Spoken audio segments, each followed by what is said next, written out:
Thank you, Rebecca, and to CLOSA for funding this project.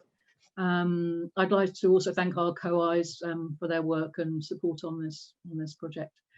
As Rebecca said, today Eoin and I are going to run through some of our work examining cognition within and across the cohorts.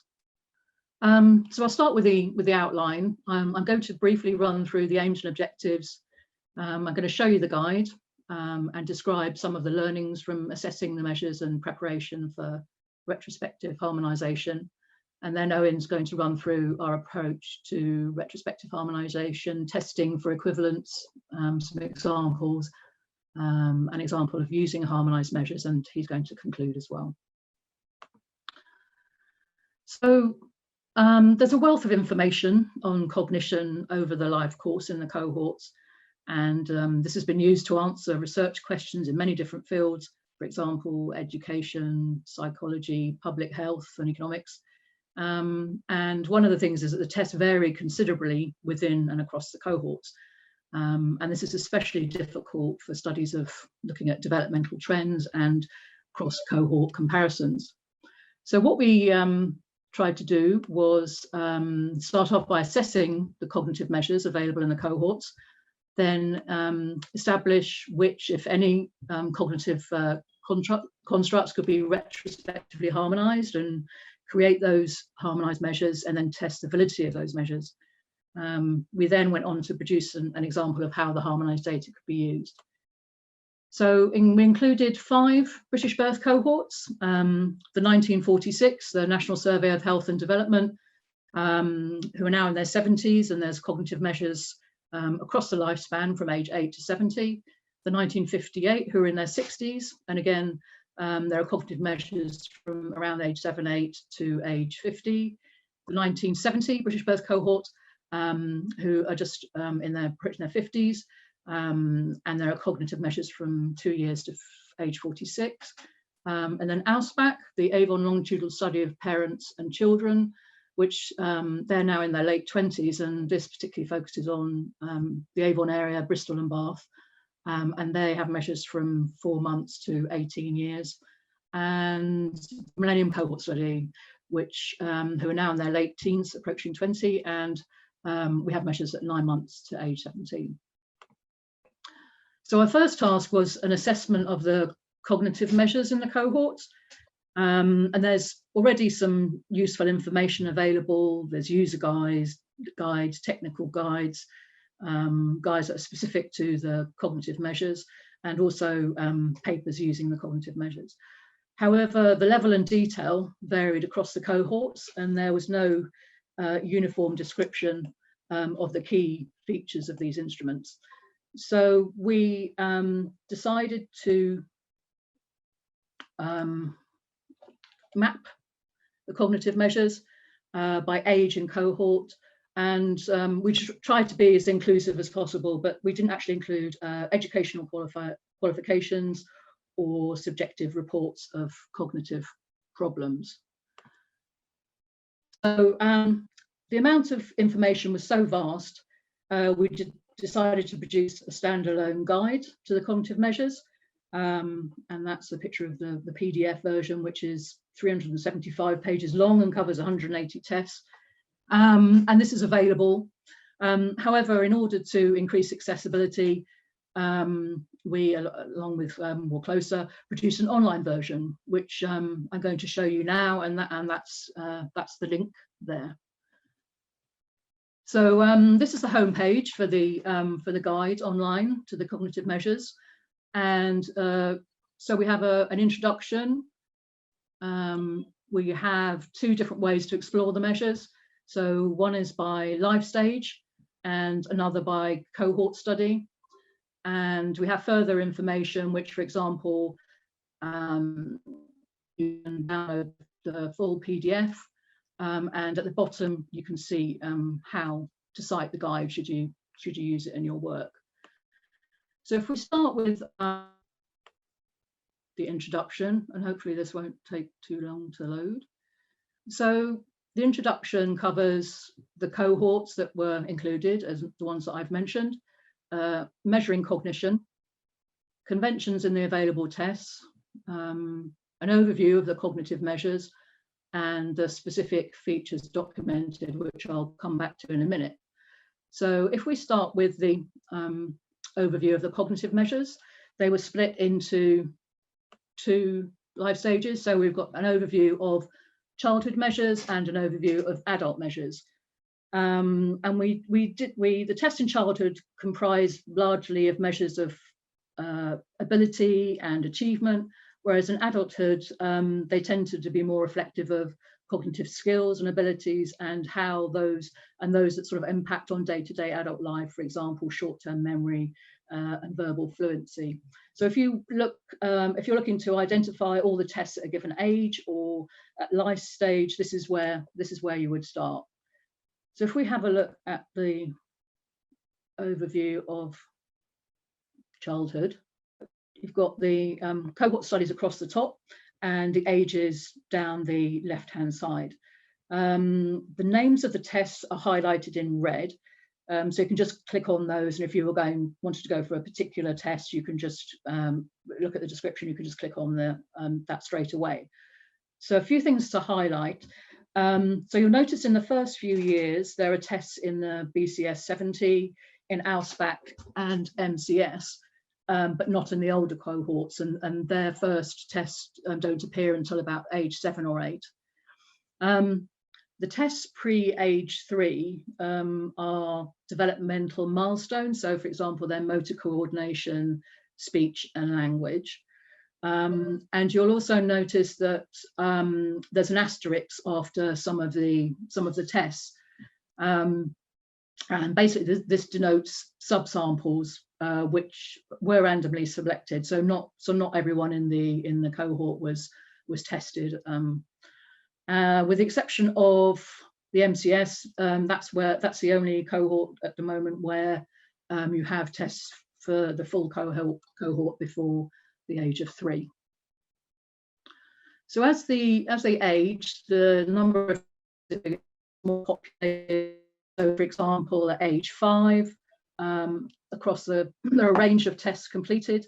And as they grow up, there are certain ages where tests are more populated. For example, here you go, age 7 and 8, apart from the BCS 70, and around about age 10, 11 across the cohorts, there are a large number of populated tests. And then around age 15 and 16. The other thing to say is that at the bottom, you can see this thing called multi-age. And this is where the cohort members' children completed the test when the cohort members were around the age of 33, 34. And the test that they got would be dependent on their age, the age of the child. But just to flag that in those 2 cohorts, you've got tests for the cohort members' children. So if we then look at the adult overview of the adult measures, and again, you've got the cohorts going across the top. And if you notice, we've got ages in decades, basically because there were fewer tests. And if you look at ages 20 or decades 20s and 30s, you can see that there aren't actually many tests. And this isn't just in terms of the cohort studies, but generally in terms of cognitive testing, it's an age that where there are far fewer tests and it being apparently of less interest. So the focus on what happens in adulthood changes. It becomes about skills, so literacy skills, numeracy skills, and reading. And then from age 40, in the 40s, the measurements tend to be more associated with function, memory, verbal fluency, processing speed. And you'll notice that at this age group, some of the tests across cohort are being repeated. And for example, in the 46 cohort within these tests, some of these tests are repeated. And this is something that's proposed for the BCS and NCDS redo some of these tests as their cohorts get older. Another thing to mention is that in the 46, you can see that they're starting to introduce new tests, for example, the Addenbrook's cognitive examination, which is used to detect mild dementia. So that's the cohort overview. You can also, sorry, the life stage overview. You can also look at the tests by each of the cohorts. So for the 1970 cohort, you can see down the left-hand side are the exact age at which the tests were taken. And you can see that it's been administered at 9 time points. So at age 2, 3.5, 5, 10, 16, 21, 34, 42, and 46. And as I mentioned, hopefully in the early 50s as well. And again, you've got the multi-age that I mentioned before with the cohort members' children. And at the bottom of each of these overview pages, you can explore. So you can have a look at the 1970 and then go on to look at the 1958 or the Millennium Cohort, for example, or go back to the studies by life stage. So if we go back to the introduction and background, there we go. Outline what features of the test were documented for each of the cognitive abilities.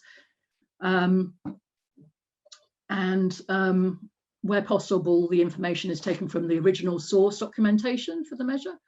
And if that wasn't available, then we consulted technical resources documentation. So first of all, you can see that the overall domain, the test was documented, and then what it specifically measures. Then we documented something in terms of the Cattell-Horn-Carroll model of cognitive ability, which is an overarching framework. And it's a theoretical framework which is already built into some of the tests in the cohorts, for example, the British Ability Scales. And it's the most strongly supported empirical taxonomy of cognitive abilities. And if I just go up here, we've got a brief description of the framework. And basically, there are broad stratums of ability as defined by the model, and these are denoted by a capital G, and then it's followed by a lowercase letter, for example, GF there, which is fluid ability, and that's the ability to solve novel problems without relying on previously acquired knowledge. You've also got things like GSM, short-term memory, and another major classification, the GC, which is crystallized ability, which is skills and knowledge based, which is acquired. So we use source documentation. If not available, we match to using extant literature. Some of the measures couldn't actually be matched, for example, the developmental milestones and basic skills. And we're not advocating that you should use these, but it just was for the purpose of RCIP's a useful way to classify the cognitive tests. So going down to what other things which were documented, we've got the administration method and the procedure. We've also got linked to the questionnaire where possible. We've also got how the tests were scored, and then what the item level variables were and what the derived variable names were, if there are any, where available, and where possible, we provide basic descriptives, so number, mean, standard deviation, etc., and some histograms. The actual age that the participants completed the test, and we also specify the source of the test, details of technical resources and materials, and also some reference examples of papers where they've actually used the tests in the 5 British birth cohorts. And it's not an exhaustive list, and also it's not an endorsement of the way that they've treated the cognitive measures, they're just examples. So if we look at a couple of examples. So the first example that we're going to look at is the national or adult reading test. And this is a measure of a verbal measure, measuring reading, verbal reading, and it measures other things like knowledge acquisition and reading decoding. It's denoted by GC and GRW.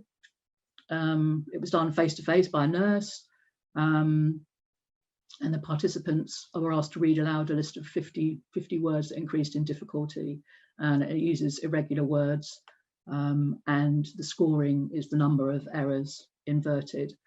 There's a link to the questionnaire. There's no item level variables available, and the total derived variable is not 99, and this is the raw score. You can see there's 2,800 odd, and the average is 15.7, and you can see it's negatively skewed. Got the age of the participants, the source, and then reference examples. I'll give you another example. This is in the NCDS, and it's the age 11 general ability test. And this is a verbal reasoning test and a non-verbal reasoning test, and it measures general ability. And it was done with at school with the teacher, face-to-face, pen and paper. And it's 80 multiple choice questions, which are split 40 verbal and 40 non-verbal. Again, there are no item level variables, and the derived variables are total scores for the general ability, the non-verbal and the verbal measures. You can see descriptives that the verbal ability is slightly higher, the mean slightly higher than the non-verbal, and non-verbal, for example, is more normally distributed. This measure was also used at another sweep. So you can see there that, and you could click onto that if you wanted and look at the age 11 in the 1946 cohort, which is the same test. The source is Pidgin, and there's technical resources and also reference examples. And then the last one I'm going to show you is in the MCS, and it's the age 5 BAS2 naming vocabulary. This as well is a verbal measure, and it's measuring verbal knowledge, and according to BAS, it also measures all these other things as well. This was done at home with the interviewer, face-to-face, and the cohort member gives a verbal response. And it consisted of coloured pictures shown at a time the cohort member was asked to name them. The duration was 4 to 5 minutes, and there are 36 items in total, but because there are start and stop items in the British Ability Scales. So this one starts at item 12 and finishes at item 30. And that's for children aged 5. And you have a number of item level variables. So you've got a start point, a decision point, which may be different for different children depending on their abilities. And then all the variables for the first attempt at it and the next at the probed.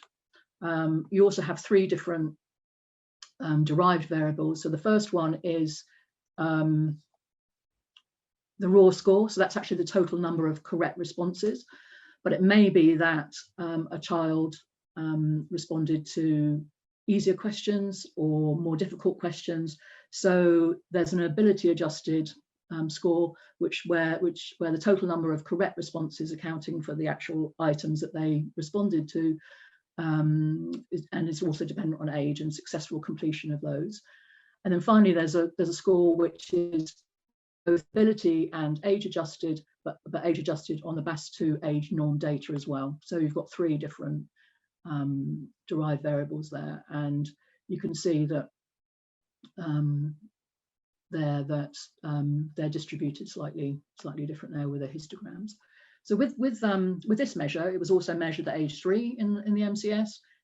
It was also measured in the BCS 70 with the child of the cohort member. And also there's a measure in Ausbach at age 2, which is the object naming assessment, which is a very, very similar measure as well. You've got the source there, which is Elliott, Smith and McCulloch, and some references again. So that's the guide. I'm going to go back to my slides now. So mapping out and documenting all the tests, there were a number of learnings which I'm going to share with you. So the first is the types of tests changed historically. So in the older cohorts, there's more traditional tests of reading and maths and reflecting the curriculum. They were done using pen and paper, and some tests were devised specifically for the cohort. For example, the National Foundation for Educational Research basically devised tests in the 58 cohort, for example, the maths test and the reading comprehension test. And for the more recent cohorts, they tend to use externally derived and validated tests, for example, the British Ability Scales, Wechsler Teach, which is a test of everyday attention, Peabody, etc., and are moving towards more trusted tests. And the tests are also devised for specific populations, for example, age groups. For example, the BCS 70 Edinburgh reading test at age 10 was adapted for age 16, so there were additional questions added on the end. And in the MCS, as I mentioned, the tests are age specific, so different age groups answer different sets of questions. I also mentioned that types of tests change in adulthood. So there were tests related to skills, and in mid to late adulthood, executive function, memory and speed, etc. So you need to be aware, if you're looking at cognition across the lifespan, that they change. And also there are gaps, as I mentioned, in early adulthood, which hopefully will be resolved when the younger cohorts get a bit older. So after completing the guide, our first task was to assess the same tests that were completed across and within the cohorts. And this table shows the same tests across cohorts. So you've got the test name on the vertical and the cohorts across the top. And in the cells, you've got the age and the age range of the test. So as you can see, there aren't actually very many at all. And particularly in childhood, very few of the exact same tests repeated over cohorts. And there were a few more in mid to late adulthood. However, even though they're the same test or the same test name, most of the tests are not exactly the same. There are different questions used, format, scales, how they were asked, administered, and data handling, for example. And if you look at, for example, the BCS similarities at age 10, which is version 1, and that's the predecessor to the MCS British Ability Scales 2. In the BAS 1, there are 28 questions, and it asks for a group and another example. And it would be something like an apple, pear, banana, and the child, if correct, would say fruit, and then would give another name of a fruit, i.e. cherry, for example. But in the BAS 2, just the group is included. And there are also, as I mentioned, starting and stopping points. So of the 28 questions, there's only a few that are the same, 12, only 3 would have been asked by the MCS majority. Another couple of examples were the copy design test, where there are different numbers of designs, so 6 versus 8, and a less stringent scoring system, the human figure drawing, different scoring systems. In adulthood, the verbal learning and list recall, that was 15 words in the 1946 and 10 in the NCDS and BCS. So when you actually look at them all, there's only actually 3 tests across 180 that were exactly the same. The general ability test at age 11, and the time letter search and verbal fluency in mid to later adulthood. So you can see we thought, as Rachel was the same, we looked at the theory to group together the test, as I explained earlier, and using it as a theoretical framework to classify them. However, in childhood, the majority, 2/3, were defined as crystallized, and whereas in adulthood, they tended to be fluid and things reflective of speed and memory. So, using the concepts, so if you can see, here's an example from age 10, 11. So in preparation for harmonization, you can see that most of the tests sort of line up and are conceptually similar. And as I mentioned, you've got the 2 in at the general ability test, in the first two cohorts. And for example, word similarities is a verbal reasoning measure, which is the same as verbal general ability. And you had fluid ability measures, the non-verbal fluid test in the first two cohorts, and then the matrices, which is a similar measure, and then mathematics tests. So we were hopeful that we might be able to, do something at age 11. And just to say, a version of these tables, both the actual and the conceptually similar tables, are available in report 2. 2 minutes, Vanessa. And then okay, thank you. So the same concepts repeated within the BCS 70, for example, and you can see the ones where the name and they go across are similar. So, for example, the English reading test here, and the vocabulary test here, and the matrices at age 10 and 16 are similar tests. But you can see that a lot of them are crystallized measures, verbal, vocab, reading, and spelling. Same with the MCS, and there are a few that where there are similar tests and naming vocab, pattern construction, and the Cambridge gambling task, and then across the lifespan, you've got crystallized measures at each sweep apart from age 17. I also just want to point out the age of the test completion, just to take this into account. So although they may have been born around the same time, at different sweeps, the cohort members might not be the same age when they take the test. And here we've got the age range, and that was something that we wanted to look at, but there wasn't much overlap, and that would be generally problematic because we'd be looking at the tails of the normal distribution. And also you can see that there are a wide range of ages, particularly in the younger cohorts, where the standard deviation goes up to 4. So the variance is greater, and you'll probably need to control for that if you're using the measures. And you can check the age of the test, as I mentioned before, in the guide. And most of the cohorts also give you dates the test was completed. And then just to finish in terms of pointing out learnings, is the heterogeneous scoring systems and scales within the cohorts. The scales, most of the scales are equal scales where each item correct is worth the same when actually calculating the total, but in most cases, most tests go from easy to difficult, and the scoring doesn't actually account for this. Some scales include item difficulty. Some scales are ratio scales with a meaningful 0. And in terms of the types of score, most are generally dichotomous. Either you get it right or wrong. There are a few that are counts and speed of completion. As I mentioned, some scores are adjusted for difficulty and take account of item discrimination and norm referencing. And in terms of derived total scores, some are total raw scores, some are Z scores, and there's some actually are T-scores as well, with a mean of 50 and standard deviation of 10, or as in IQ, a mean of 100 and standard deviation of 15. The other thing just to mention is the inconsistency in how the tests are deposited. Some don't have any item level data available, so you can't make comparisons at an individual level, and item level only was given, so you've got to derive the test yourself.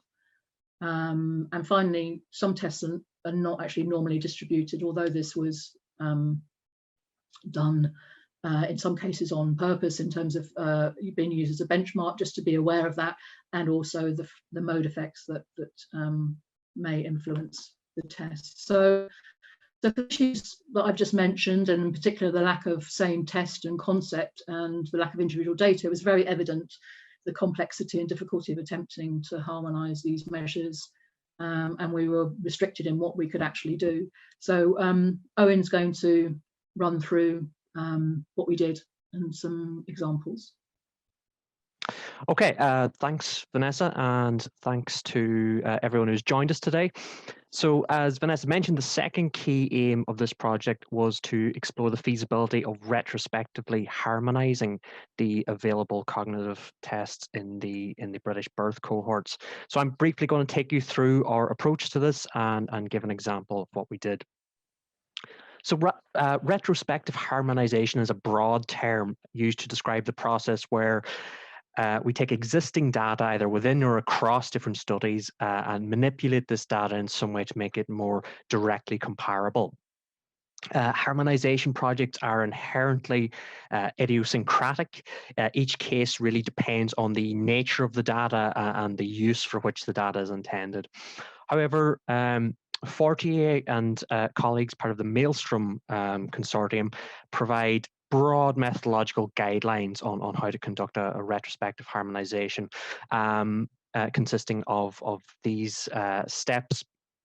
And this approach has very much guided our harmonization attempts. So let's go over these steps in a little bit more detail.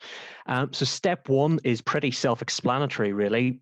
Harmonization, like any research project, begins by establishing a research question you wish to answer. At this point, I would advise researchers to consider the nature of their specific research question. In particular, whether you're interested in using harmonized data to study essentially means or associations. In other words, are you interested in studying things like growth, decline, and change in mean levels of cognitive ability?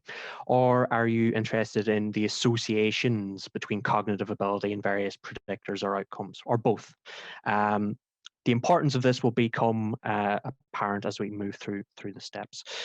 So let's jump ahead to step two, which is assembling pre-existing knowledge. So after you've established your research question, you're going to want to gather all of the pre-existing knowledge in order to plan your study. In a practical sense, if you're looking to make use of the British birth cohorts, this involves familiarizing yourself with the data that's available and identifying the specific variables you feel will help you answer your research question. And this project has aimed to make this easier than ever before through the development of the online catalog that Vanessa has taken you through, and also our companion report, which will soon be published on Closer's website. Where we have catalogued not only where and when specific tests were administered, but also organized them according to the Cattell-Horn-Carroll framework that Vanessa mentioned. So, for instance, here's an example of one of the tables we have available in our companion report, where we've again showed the tests that are available. In this case, this is from the 1946 cohort. We show when and where, or when and what tests are available, but also what particular forms of cognitive ability or cognitive skills that they assess. So, one thing we will note here, as Vanessa may have already mentioned, is that due to an overall lack of overlap between particular tests, it was not possible to harmonize specific tests with one another. So, in other words, when we looked at, for instance, specific IQ tests across childhood to see if there's any overlap in questions asked or tasks completed, there were limited instances where we could find these. In quite a lot of instances, item level data wasn't even available.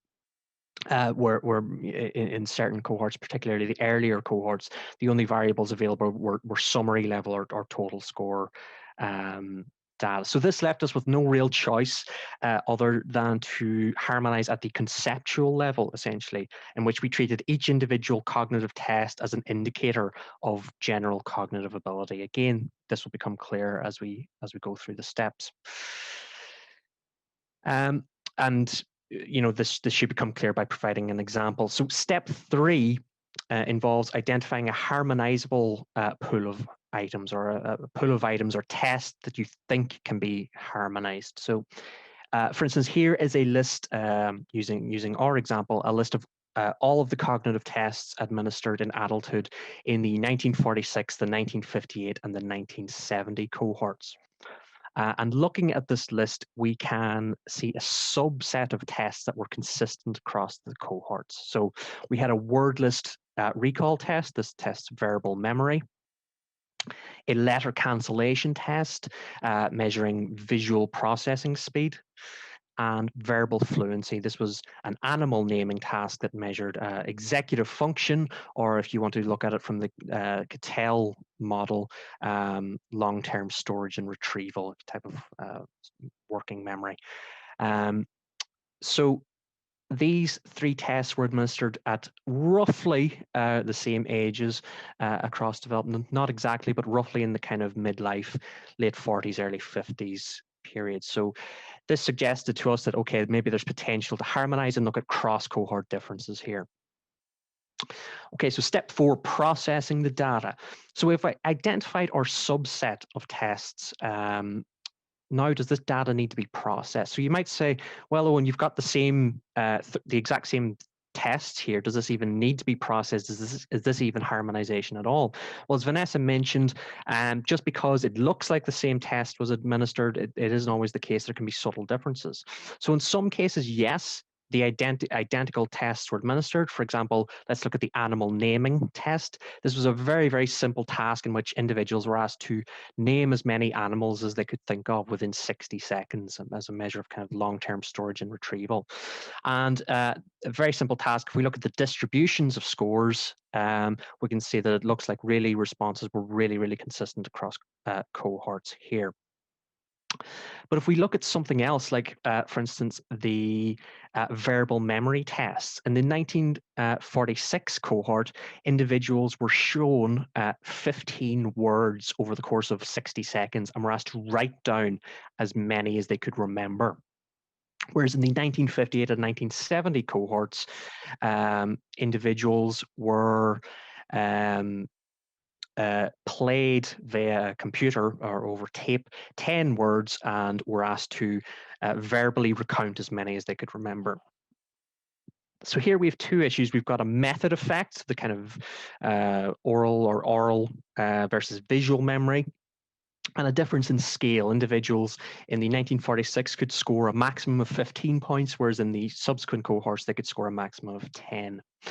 So first we addressed the issue of scale, and we did this by recoding the data in the 1946 cohort, essentially collapsing scores. Individuals who scored above 10, we kind of collapsed them into scoring 10 or above, thus making the range of scores comparable. You know, perhaps individuals in the later 2 cohorts, if they'd been given 15 words to remember, they would have potentially scored higher. As I said previously, harmonization is an idiosyncratic process. It often involves recoding or collapsing certain variables, and this will really depend on the unique nature of the data you're dealing with. Sometimes this may result in losing information by reducing variables down to a lowest common denominator, but this is essentially the price we have to pay for comparability.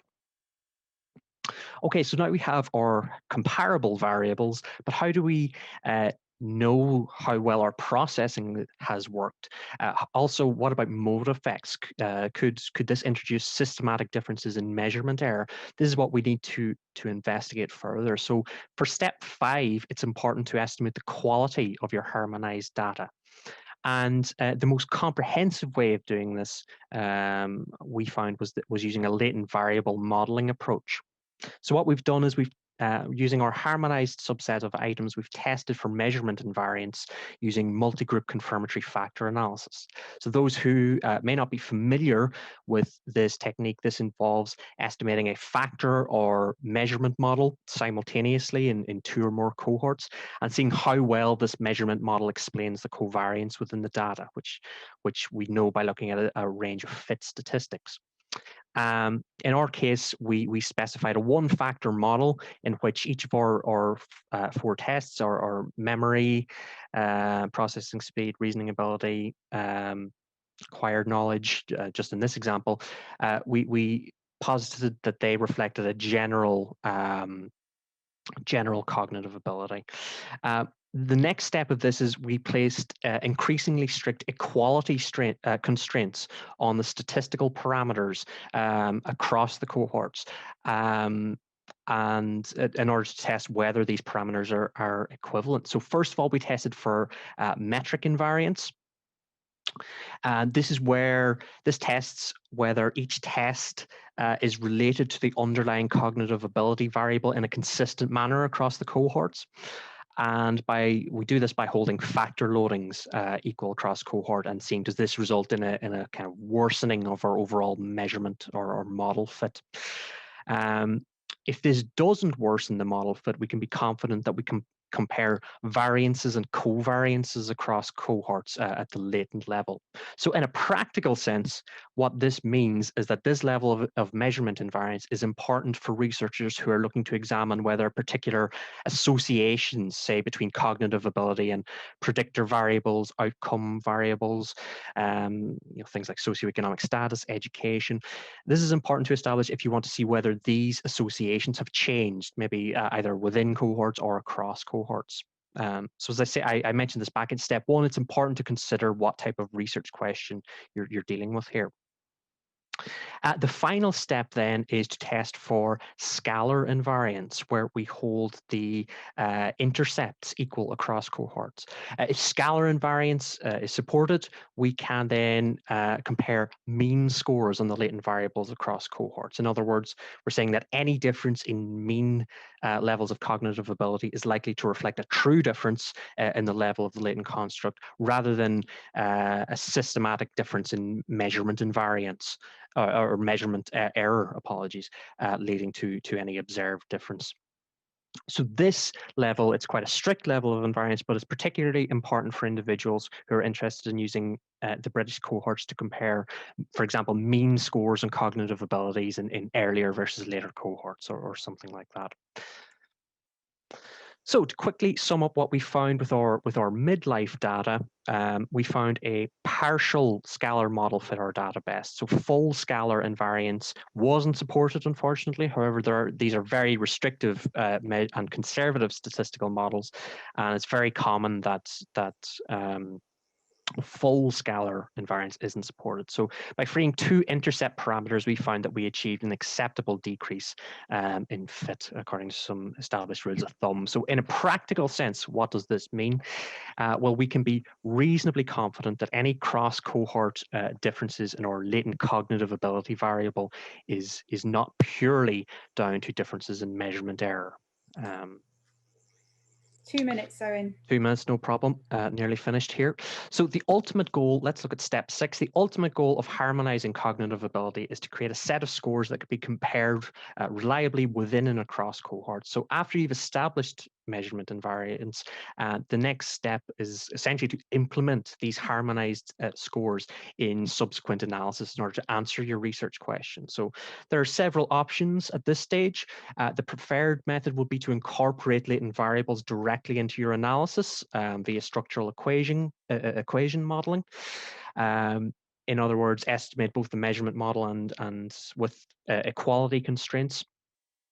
And any additional parameters, so path coefficients, jointly within a SEM framework. So to briefly give an example, this is something we've done with our harmonized variables, where we have combined our harmonized latent variables with previously harmonized measures of socioeconomic status from a previous closer project to examine cross-cohort differences in the pathways from childhood socioeconomic status to midlife cognitive ability. And what we found in this, sort of maximizing the comparability of measurement, we found that the relationship between education and later cognitive ability increased in the younger cohorts. So if SEM is not possible, you could do a two-step approach where you generate factor scores and use them as observed variables in subsequent analysis. Recommendations about this are covered in more detail in our report.